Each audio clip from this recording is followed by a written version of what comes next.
Pretty good gavel. All right, I'd like to call to order the fiscal year 26 budget workshop. Today is Tuesday, August 12, 2025. The time is now 5:30 p.m. I'd like to start with the Pledge of Allegiance, followed by a moment of silent meditation. Pledge allegiance to the flag of the United States of America, and to the republic for which it stands, one nation, under God, indivisible, with liberty and justice for all.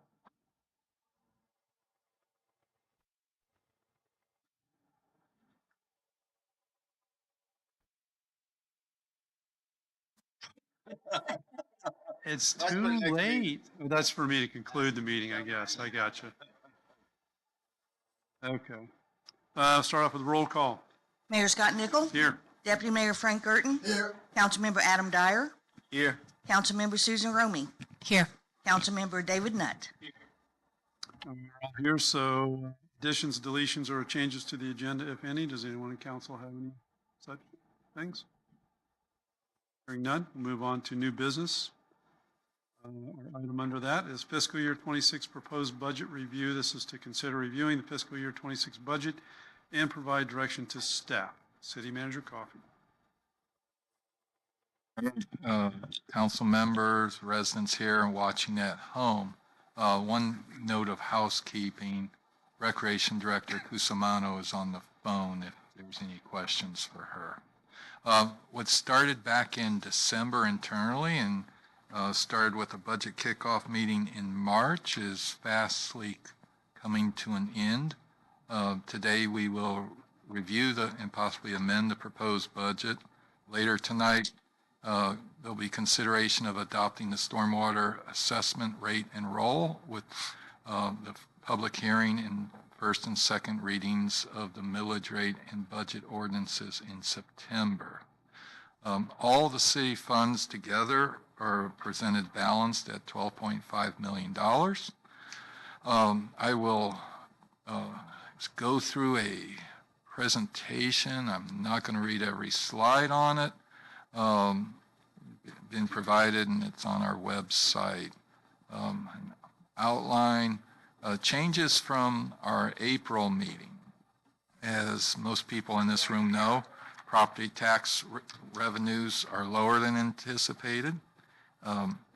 From the workshop, we have increased public safety costs of the police pension contributions were not factored in April, and you instructed us to add part-time staffing to the fire department.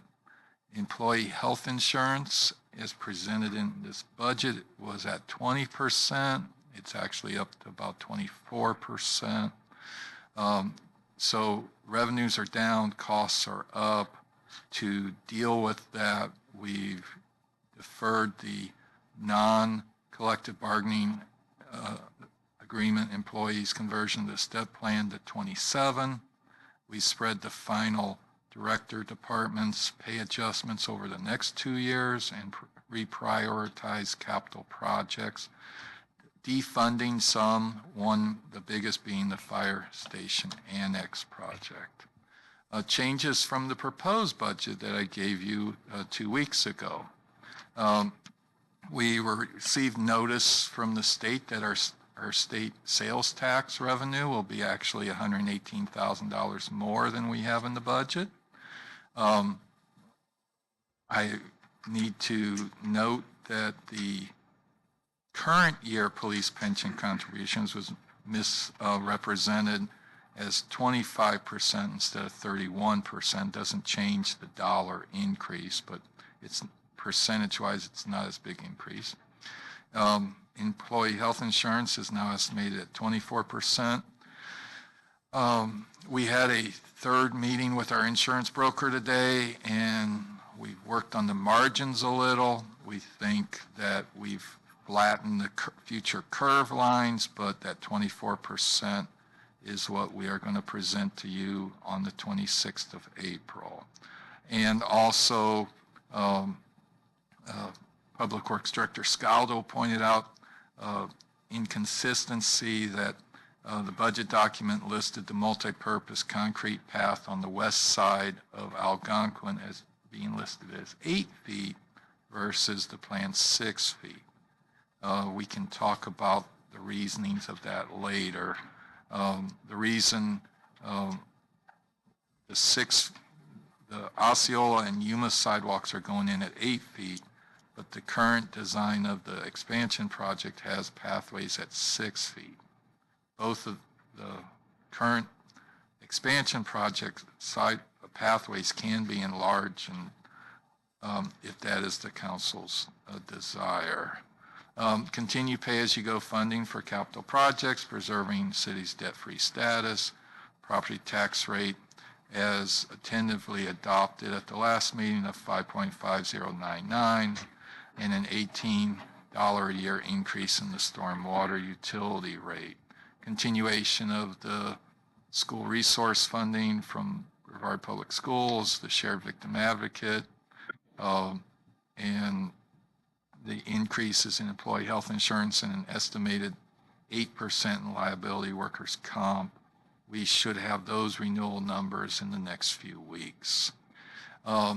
Payroll increase of 1% cost of living employment for all employees, a 3% step or progression increase that will move employees through their pay grades. The second of 3-year funding for department directors' pay, and 5.82 new FTEs. 1.5 of those are full-time positions. Florida retirement contribution rates are largely the same. Police contributions did go up, as previously mentioned. This next year, that cost is offset by some prepaid contributions. The full cost is factored into the out years. And lastly, completion of ancillary projects associated with the Algonquin expansion project. As mentioned last year, property valuations increased 2.6% existing, with $3 million in new construction. The chart shows the valuations go up, but the percentages have gone down. Part of what made the 26 budget easier to balance this year is the last few years we have not been spending all our recurring revenue. You may remember for the 25 budget we started off with close to $500,000 in contingency. Some of that recurring revenue is what helped us balance our budget. If we have a 4% or less growth in our property valuations next year, we'll have a difficult budget to put together. General fund revenues, as historically, property taxes is 65% of our revenue. The rest of them are largely flat, actually slightly lower than last year's adopted budget. Last year's adopted budget had close to $400,000 in transportation impact fees in it. This, for those of you who like numbers, this is the breakout of the amended budget, year-end estimate, proposed budget. Some of these variances you see are not so much swings in dollars as refinements in budgeting projections. The one that sticks out to everybody is intergovernmental revenue. That was based on $3 million of state ARPA grants last year. So we get back to a normal funding pattern. Changes for this year, the millage rate as mentioned. Homesteaded property owners will experience a 2.87% increase in their tax bill, with a taxable assessed value home of $530,000 would be paying an additional $81.57. Interest and other earnings are projected to be strong. It looks like a big increase. Humble pie time for me. We didn't do the best on budgeting last year. But we believe this is a solid number this year. And charges for services are higher this year due to the inclusion of the paid beach parking receipts and offset by decreased membership and facility rental receipts. On the expenditure side, those who like numbers, I put the chart in there that makes most people's eyes glaze over. I will call out this is the amended budget, so changes made throughout the year, i.e. Savings from vacancies that went to fund one-time capital projects are factored in here. So when you look at like police and public works increases, their increases are not really this large budget to budget, but if you compare everything budget to budget, it distorts numbers in a different direction. Here's the typical pie chart that shows police and fire being about 40 cents for every dollar the city spends. And here is the change, again, dealing with the amended budget. Two things to note. The general government decrease is largely related to the contingency being higher last year, and the capital outlay is how we balance the budget this year of higher personnel costs, lower revenues than originally expected. We had to rein in capital expenditures. On the expenditure side, we're starting off the year at about $308,000 in contingency. Actually, that's about $425 with that extra $118 we talked about. $150 of that is the standard contingency that we start off to deal with unexpected projects and overages. The department director's pay is factored into that $425. $136 was originally reserved for the additional employee health insurance costs. We believe up to $108,000 of that is now going to be required. And the reason I don't have a specific number for you is with budgeted positions next year and vacancies right now and new employees who have not elected coverage, we have 6 positions that have not chosen coverage yet. So if they choose single coverage or family coverage, that impacts what our costs are because we pay 50% of the base family coverage. I listed some of the major capital projects.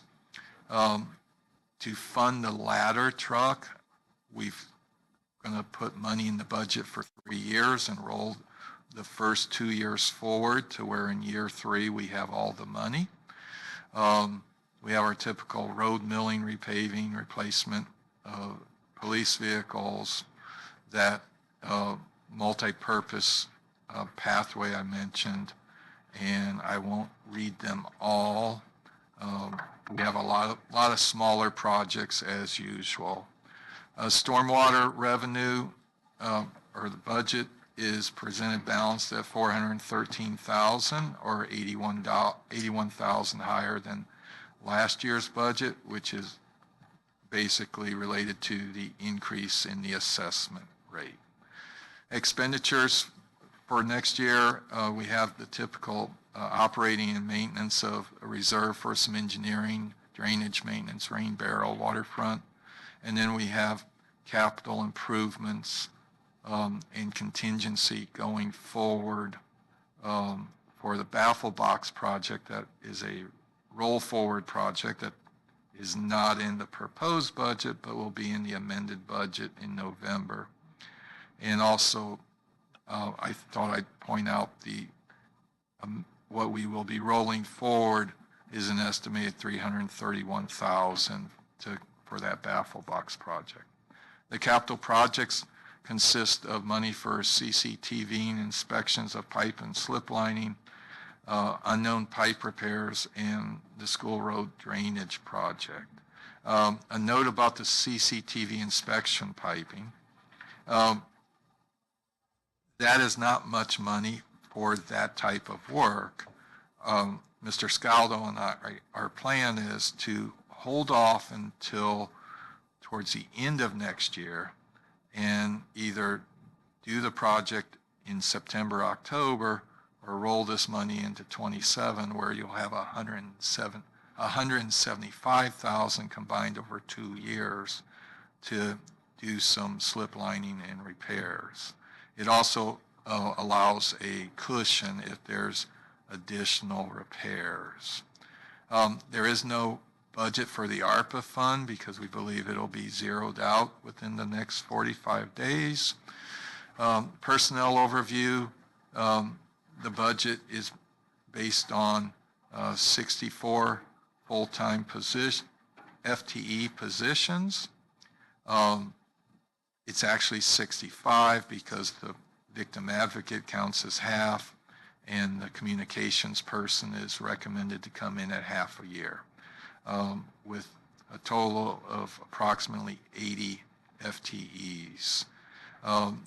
Of the 5.82, as we've talked about, communications manager for half a year, 3.82 FTEs for the part-time fire department maintenance specialist, 0.75 part-time positions for our parks to open and close and inspect and make sure all the ball courts are ready to play each day. Additionally, we had partly funded positions in FY25. The completed funding for the lieutenant and the public works maintenance specialist are included. And we also are eliminating 0.25 FTEs that were previously used to open the gates on Algonquin on the weekends. Initiatives, I won't go into detail on these, but we have multiple projects in the budget for the Algonquin project to mimic on the west side what we're building on the east side. Expanded use of our existing GIS system, completion of the comp plan update, personnel policy update, enhanced code enforcement, enhanced communications with residents, continued grant funding, pursuit for capital projects. Future challenges, we've talked for the last few years. Minimum wage is still something that impacts us indirectly. It will go up another $1 next year and then reset to CPI indexes. Other challenges is cybersecurity. Threats continue to grow. The cost to be secure continues to get complex and more costly. If Mr. Hamilton has bags under his eyes because he's working on a major project right now that is taking a lot of time but is needed. Recruitment and retention of volunteers. Right now we have 28 volunteers, 11 who are certified. We had 9 certified last year, so we had a 20% bump, but we still need more. The muck removal project continues to be delayed, unfortunately, and costs are undoubtedly going up on that. Other water quality projects, the baffle box on your agenda later tonight is close to $800,000 construction costs. Succession planning, we probably will have more retirements in the next 5 years. There's multiple ways I am working to try to ensure smooth transitions. And one thing that's often overlooked, in my opinion, is that we can do a better job incorporating analytics in our budgetary decision making. Right now, we largely are opinion-based decisions. I feel comfortable with those because I trust the people who are making those opinions, but as scrutiny comes to local government, opinion-based decisions are hard to defend. So using more analytics sounds easy. It just gets back to a time crunch and culture shift. The fire station annex is the elephant in the room of future challenges. We had to unfund it basically. We know that there's safety issues of our personnel being in there during emergencies. The lack of living quarters hurts our ability to recruit volunteers from outside the city. Code enforcement is hampered by the code enforcement official and her supervisor working in different locations because we don't have office space at the fire station.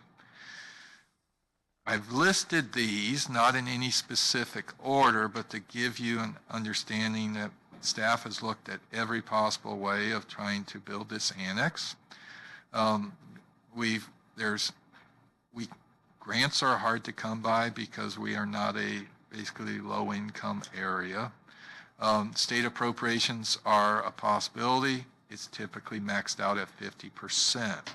Therefore, local match is still required, which we don't have in our operating revenue. There's use of general fund reserves, not something that we historically do often, estimated into the year of $13.2 million. Reprioritize current expenditures, i.e. defer most capital projects or reduce staffing is not desirable. Financing is the third rail of politics here that is not desirable. Canceling the muck removal project would probably cause a riot among a segment of our community, but we do have $3 million earmarked in fiscal year 29 and 30 for the local match. The downside of that is we're still anywhere from 3 to 15 million short of the funding for that project. Lease to own construction is something other cities have looked at. It basically, a company comes in, builds the building for us, and then we lease it from them for 20 to 30 years. City of Northport had a police department proposal for a $117 million construction project. They would have paid $200 million over 30 years for that option. So that's not a desirable option. So the last is combination of above or do nothing. With that joy, key dates remaining, adoption of the stormwater assessment tonight. First public hearing and reading of the millage rate and budget ordinances will be on Monday, September 8th. And the second one will be on Wednesday, September 24th. And with that, the leadership team is here to answer any questions you may have of us. Okay, thank you.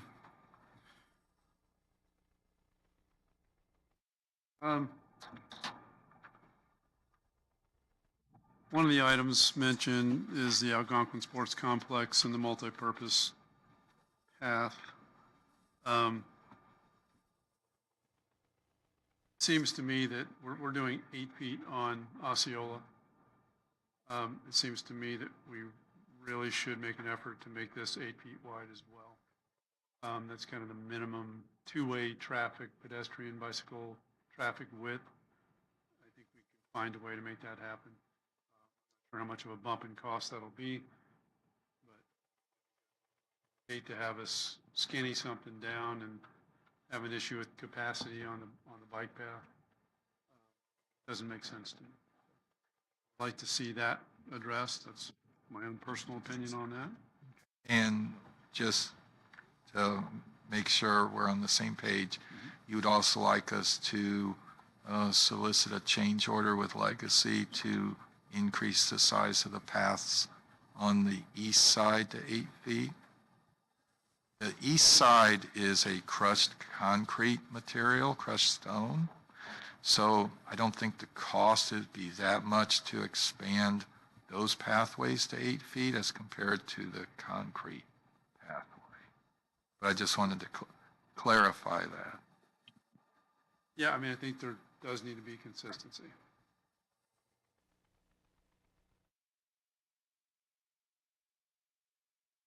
Actually had that as my first point, so I agree with that as well. And the other issue there, so it's like a crushed shell material, is that what that is? The other potential thing to do would be to postpone that the east side path until a later date when we can fund an 8-foot concrete path. So there was a specific reason to go with the crushed material. Part of the concept of the crushed concrete last year was decrease impervious surface and manage costs, because last year, you'll recall, I know we have 2 new members, but we were getting feedback of the costs spiraling upwards during the final phase of the construction. So that's why the walking path and the areas that people would normally walk on is that crushed stone in the expansion project versus concrete or asphalt. Okay. Yeah. And then it seems like the fire station annex project, I think we probably ought to go to each council member on everything but that for right now. And then we'll come back to that towards the end of the meeting, because I think that's a bigger discussion for everyone. So that's all I really have. No, I'm okay. David? What about the aesthetics of the crushed? Is it going to be concrete? Is that what you said? Crushed, it's a stone product. Right. I say crushed concrete out of generic of, And it's part of the walking path that's Yeah. around there, obviously. Mhm. But so I think the aesthetics of it. I mean, I like the other people, but compared to concrete, I've seen it in other parks where that crushed stone's there. It actually kind of blends right in with the nature that we're trying to provide there, as far as the looks and the feel of having a park than having a sidewalk. But that's a personal opinion. Yeah, there's It's just an an aesthetics. ADA accessibility component of all this too. That's So true. we have to be careful with this. I can't think if That kind of the ADA that puts it everything trumps in line. everything, but Yeah, it trumps everything. I think we can get by with just doing the west side as, you know,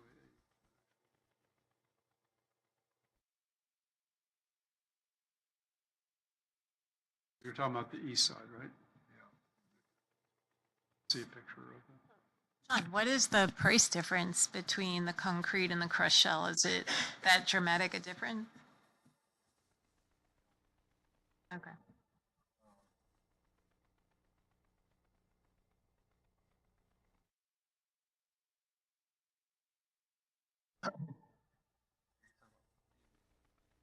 No, I'm sorry, the sidewalk, the other sidewalk. And the west all Yeah. at the same time.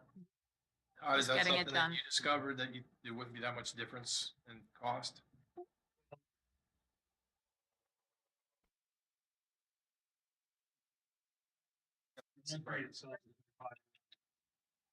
Right, but, Oh, yeah. right. But as far as the east side, the other thing you guys need to consider, if we decide to put a baffle box at the northeast corner of that, you're going to have a big truck come through there to get to those, to clean them out. That's another thing, load-wise, for us, even for maintenance, we use that outer path for maintenance as well, because we don't plan on driving all in through the complex with our machines and stuff if we have to address maintenance and stuff like that. So concrete, depending on how thick it is, will determine price as well. The crushed stuff might be a better opposition to concrete just because it gives, and it might be easier to fix in the long run. Because once you start busting up concrete with machines and stuff, we're going to be in there patching stuff and it's not going to look good. So the north, you're talking about basically the east side is with baffle boxes. Yes, To it's- access it, coming from the northwest to the northeast, in order to access that point behind Right. the next building there. Two ways to be able to do it. One would be over by the old maintenance building that we have now. There's a road there that we can get through that way to the backside. But again, when you come in, the other side, there's multiple ways of getting in there. That's not going to be accessible for pedestrian walkway anyway, correct? So it's mainly going to be used for public works. It's gonna be multi-purpose, I think, and that, because some of that does go where the existing maintenance road is right now. Yeah, if I can just Yeah. clarify, this is the signed construction plans. The St. John's permit we received last month modified the location of this northern retention pond slightly. So this part of we made the judgment, this part of the walking trail is going to be omitted because of the wanted to make sure that there was clearance between the future land-based equipment for a second array on the antenna in the basketball courts. This is the general area of the baffle box. And so this is that crushed stone walkway. This is also crushed stone. So it's the basically pathways between the amenities at that point. The existing side, this is what's recommended for what we call the concrete walkway through here. And so this part is not, everything to the west of this parking lot is not part of the expansion project. So this is what we were talking about, 6 or 8 feet. And so if we're going to make this 8 feet, we probably should come in and make these trail, at least this leg here, 8 feet, and possibly that right there.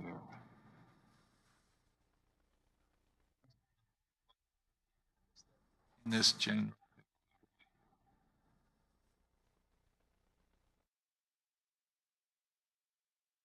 Being, not with the elevation change.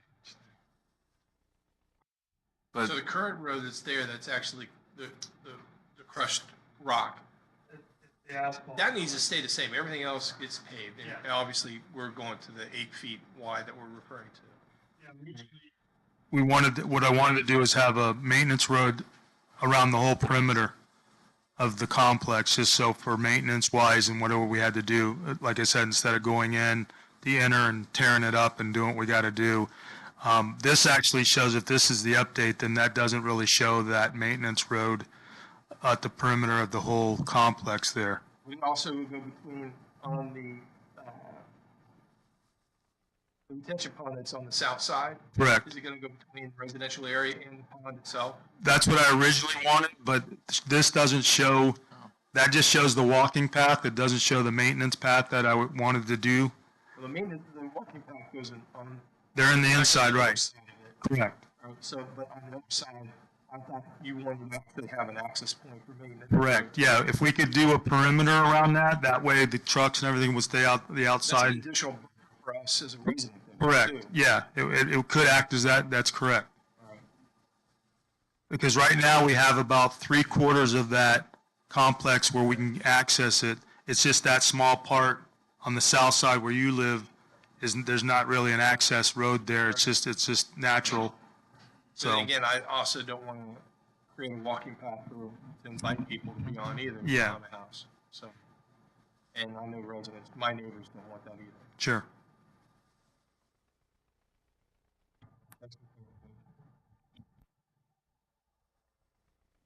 So back to the sidewalks, I'm under the mindset while it's already, we have the equipment in there, might as well just do all of the paths, walking paths with the 8-foot sidewalk. And then I understand the limitations of the service road, but I would want, I know you said obviously concrete's more, but it lasts longer. And then if the plan eventually is to come back and do concrete, might as well just get the price and just do it one time.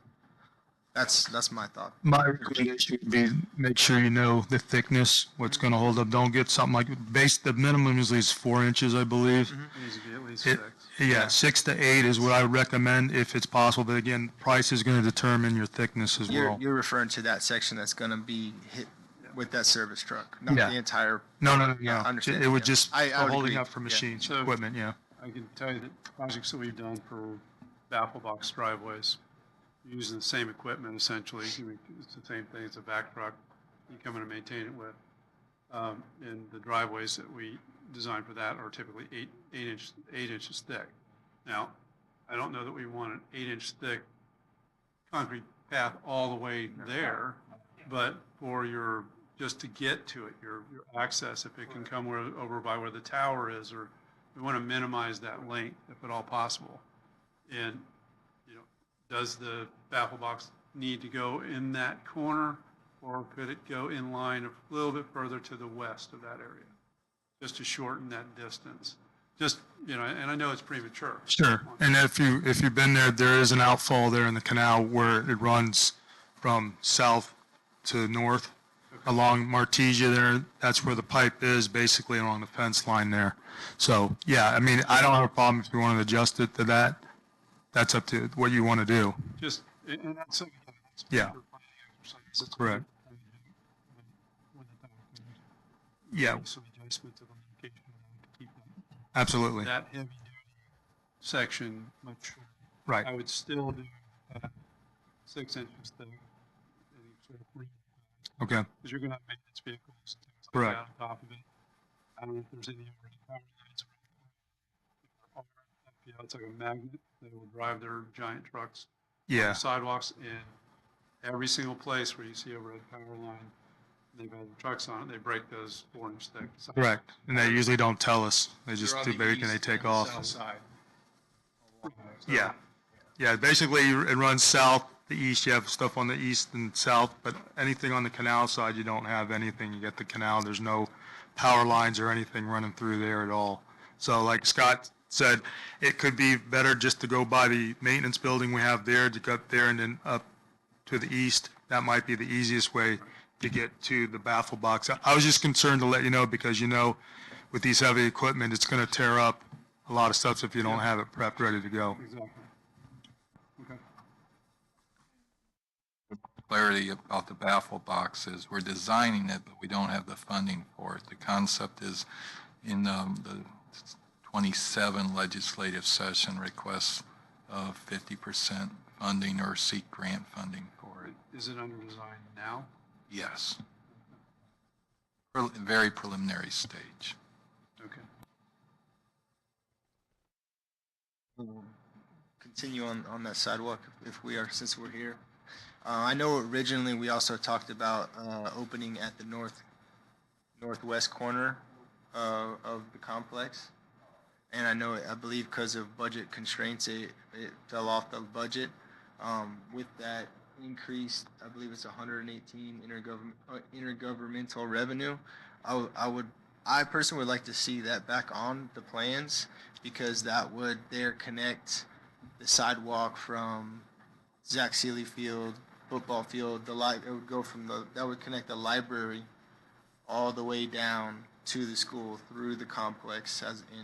And I know we talked about, you know, putting in sidewalks that whole way, and it would also, I think, would alleviate a lot of bicyclists and walking traffic off of Wimiko, because there's a lot of, you know, north-south traffic on that road. So with that revenue, I'd like to see that northwest corner back in there and connect those two parks together.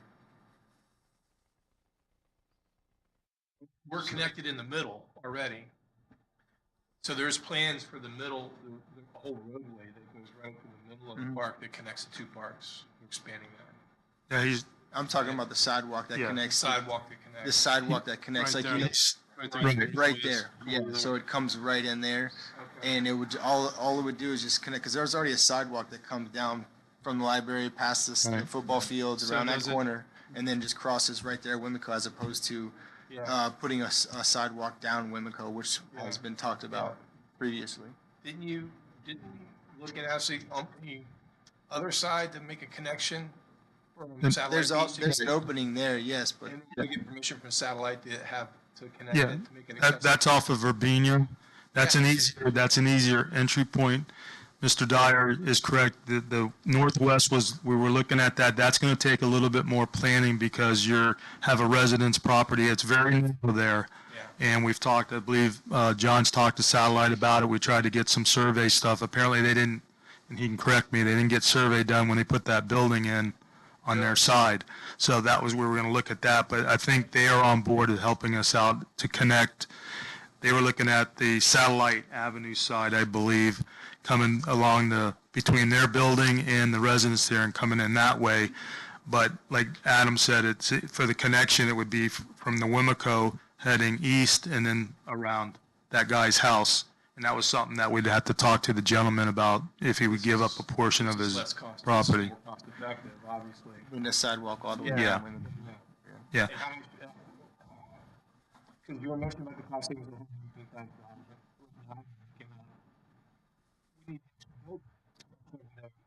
That's not part of the actual, Correct. it's not budgeted. Yeah, right now we have an issue, again, when we have the other side built, we're going to need another facility to house some of the equipment. Plus, we have dumpsters there that need to be relocated inside the compound to get them off the road, because right now, we don't know where we're going to put those things, because that's a very vital piece of equipment for us for putting stuff. Issues that you're having right now. Yeah. Correct. Yep. Yeah. Right, they have the ALF and then the training trailer. If we did get a new building, we could house both of those. It'd be more comfortable to put them in a couple of those other bays. If we go with a 5-bay building, we can company FD for 2 of them, and then the rest of it can be Public Works. And it'll help us with the equipment and not be so cluttered in there, because we have a bucket. Yeah, if the example I use is the one that Satellite got put in the southeast scene, that would work perfectly. Well, that's fine. I mean, we have a lot of other stuff that I'm looking for the future, because we don't know what's coming. I have a lot of stuff planned right here on this facility here, with a lot of stuff that's in there with small stuff, and it would be nice to have the room to spread it all out. Yeah. He's trying to use every dollar Sure. we're saving to use it for Yeah. and can't add on. Right. It comes with it. Well, I had some ideas. I talked to John about some funding stuff, but that may come later on. I'll let him handle that. But that might be something we can look at down the road. I won't get into it tonight, but there's some ways that we might be able to move some funds, if I don't use it up, to put towards the building. So I'm assuming the building would cost right now probably around $150,000 probably. That's with the concrete base, and then the building itself is similar to what Satellite has put up on there. I think it cost them almost to about $110,000, or roughly around there. But we can talk about that later. I mean, I just have some ideas that we might be able to get some money from some other funds or accounts that we may not use up. So what do we do? Let's have a So consensus.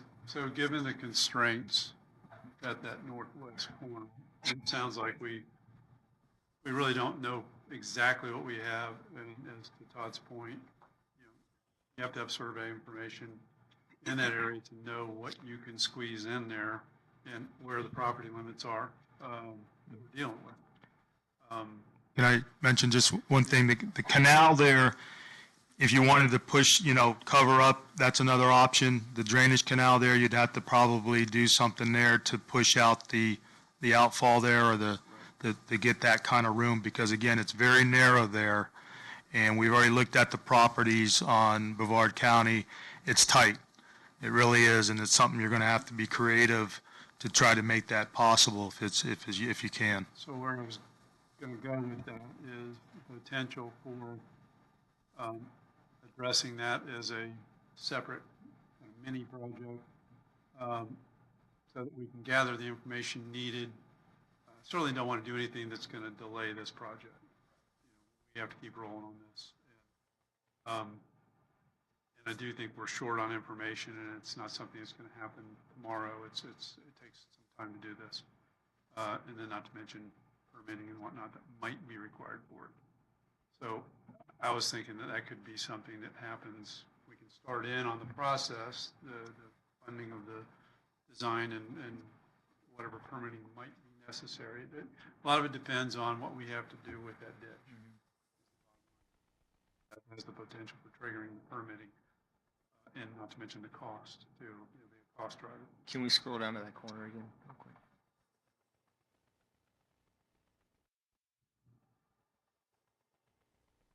Really hard to see, it's hard to see on that particular image, so if you do a Google, Yeah, and I understand that point, and but you know, to me, the emphasis is I know it's important. the sooner rather than later we get you know, those children off of Wimico, because currently right now that bike path is right along the road right there, and I think, you know, obviously I agree that storage is important, and we're gonna have to get that, but the sooner we can address that and get those kids off Wimico, I think that's the most important issue.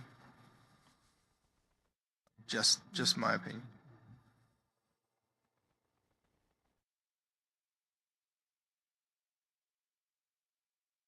Still hard to tell. You see Jamaica right there where that sidewalk comes in, essentially just right across, Yeah. Yeah, right it across just there dumps in- out into Wimico into the or into Jamaica. the corner of the parking lot. Yeah. Yeah, That would solve the sidewalk down Wimico. It'd get the kids off Wimico. It'd connect the library to the school essentially. So I mean, that would be like three birds with one stone. I understand there's some permitting and issues, but to me, the sooner we get those kids off the sidewalk is important. what this satellite image doesn't show you is this area right here is anything but flat.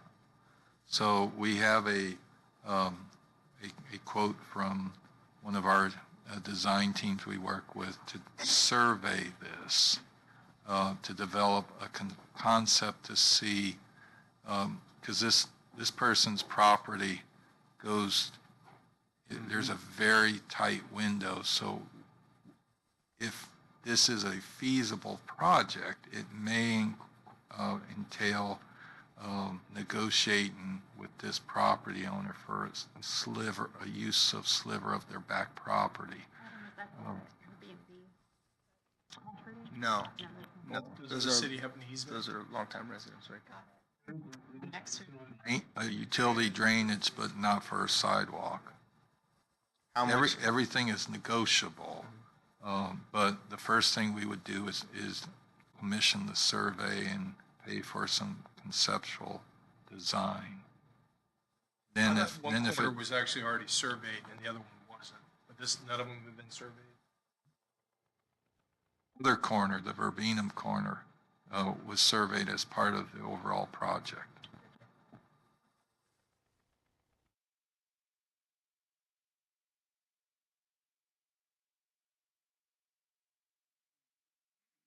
Again, I think we have to get, obviously it's got to be designed, and that design has to be based on survey. So if we're having that done now, survey information, and then potentially conceptual level design initially, that can all be getting done while they're still under construction in the park. So it can kind of run concurrently, and if it turns out it can be permitted timely manner to coincide with the Algonquin expansion, then maybe it can be rolled into that project. Yes, it's a change order. Yes, it's more money, but it can be done that way. But if the timing is such that due to permitting constraints, easement acquisition, what have you, if that pushes it farther out, well, it may have to ultimately become a separate project. Me, it's make the attempt to get something designed, and let's see where we stand. Let's see what the survey shows.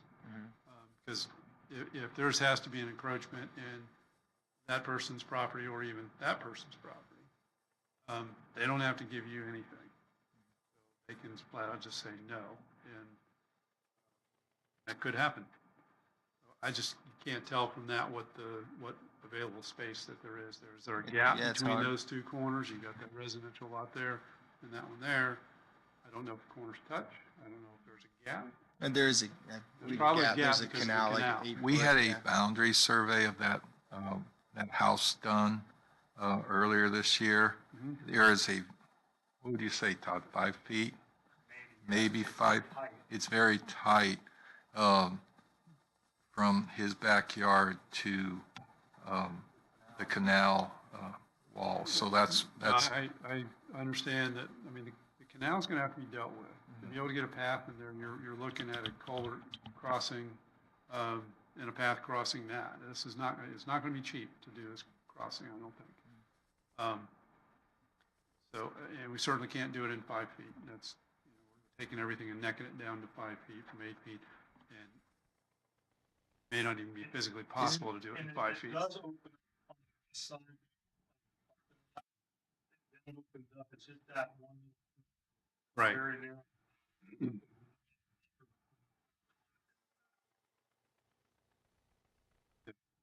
Just like you said, it's squared off.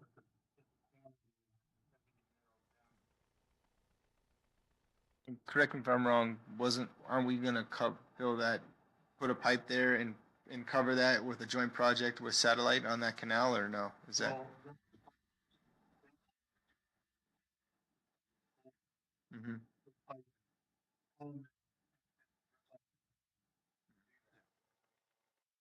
Concern I have is that now, then you're gonna have to probably do everything from the ground, because once you alter this, the volume of water that's gonna go through there, with the storm, may end up blowing out stuff that's in the ground. That's just as old as that canal. Bottleneck. Yeah. Bottleneck, correct. And blow it out or whatever, because then it opens up into a ditch on the other side. But that's all underground until you get to the Brevard County substation there, then it opens up. All that pipe that's underground, And- to do that project. And that was a couple years ago. We'd requested that they do some preliminary upstream analysis of that pipe. And Satellite didn't want to do that, and they wanted us to commit to a local match of 800,000. And I told Courtney, no, thank you. I remember we talked about that. Okay. Scott says, It- you're gonna have to modify that one end. Yeah, it needs to be engineered. Mhm. And, that can be a concurrent type of thing. We'll see where that takes us at that point. I don't think we can make any decisions tonight. No, on whether or not to actually do it.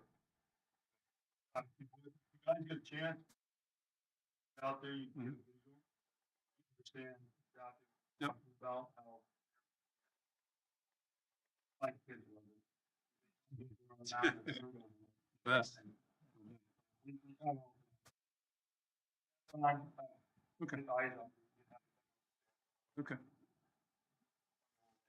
For clarity, the council would like us to go ahead with the survey and preliminary design. Yeah, I think survey and then some very preliminary engineering option. There's probably gonna be a couple of options available to us. That'll give us some direction on potentially cost. And yeah, that would include in there a rough order of magnitude cost estimate. Close to what we're looking at anyway. Cost.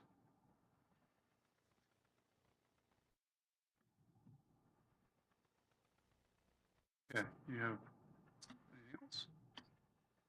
Just last question. Was that 54,000, as far as you said, the beach parking receipt, that's that revenue or deficit? Conservative revenue. Okay. Right now, we're on track to exceed that, but I don't like making annual revenue projections off of 2 months of initial data, because we still are seeing people come in to register for their free parking who have been paying because they didn't know how to do the registration. So, we hope that it stays steady, but it might fall off slightly. I was just wanted to confirm, because of the wording, and I wanted to make sure that was, and that's going back into the parks and saving us for future projects. So, awesome. Those are the 3 things I had, and John, great job with all this.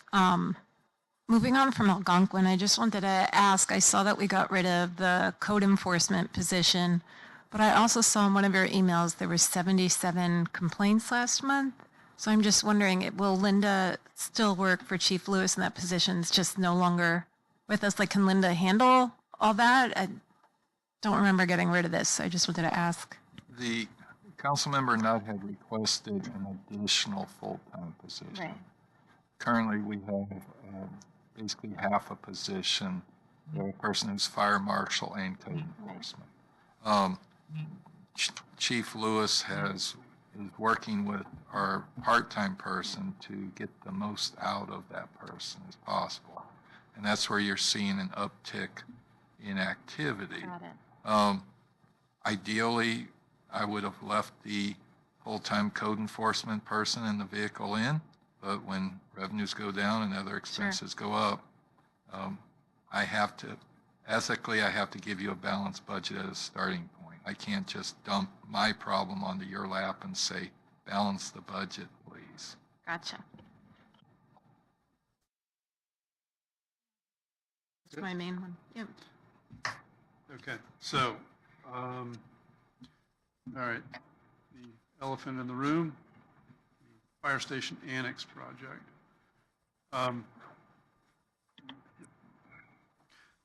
Looking at our options, to me, one is we postpone it, reapproach in subsequent year or years. And then the other option to me is, and these are, to me, would run concurrent with each other, would be potential use of the general fund reserves, obviously not all. I think it's, do you have an estimate on the cost, John? We've been working off of a 2.1 million number. In talking with our lobbyists, who one of the representatives will be at our meeting later tonight.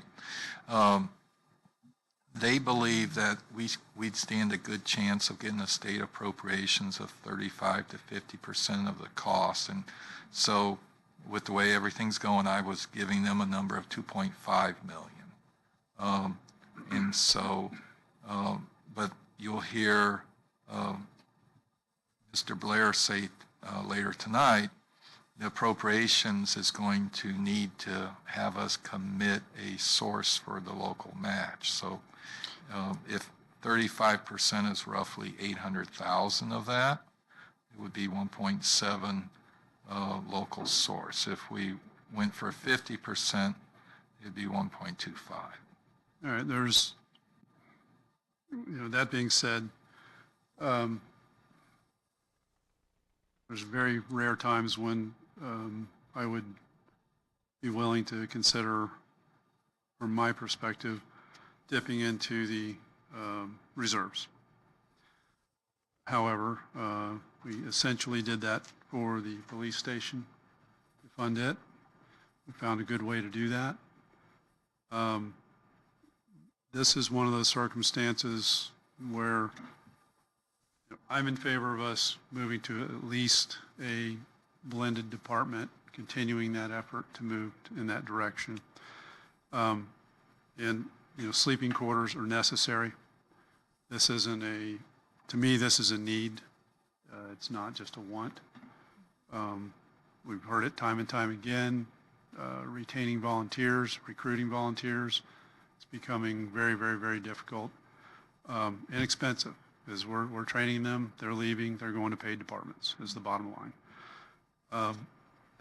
I think, if we're talking about it's not a small amount of money, obviously, but relative to what we have in reserves, it's not a huge amount of money either.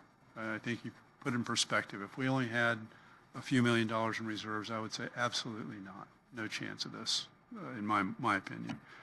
But given what we're up against and what we need to do to move forward and do so in a timely manner, I would support pulling the funds from the reserves with the understanding that we vigorously pursue grant funding for obviously as much as we can obtain for that to offset those costs.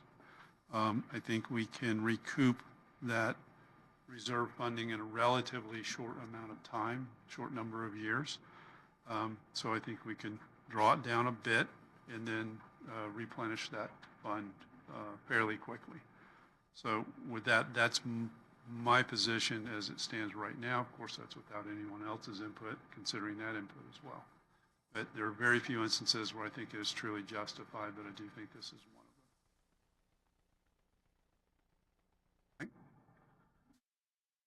them. And I think that's the best spot that we can go for money temporarily. This is our last big project concern redoing this building and redoing and putting up the police department, of course, Algonquin. So looking down the road after this, we're done with big projects that way. And I would agree with you, and I would support going ahead pulling some funds partially from the reserves. How much? Get into the books and give us a presentation on it, but that's the best place as far as I'm concerned to go ahead and go. We need to have that facility. We're not going to go anywhere. We're on a time frame. Keep on pushing, and that's an important start.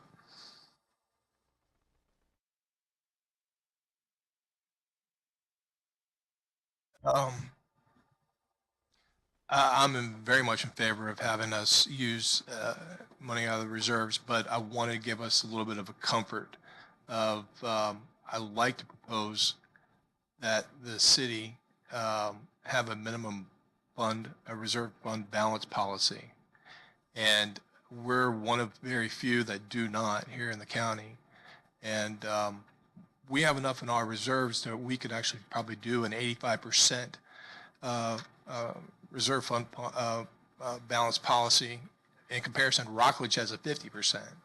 That 85% will still keep us well, enough to where we have money exactly for this purpose and for large projects.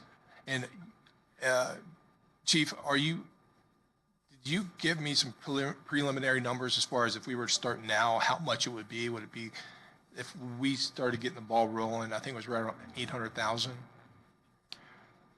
We have 801,000 currently in the building fund that's part of our reserves. Correct. That could be money that we use to start now and get the ball rolling.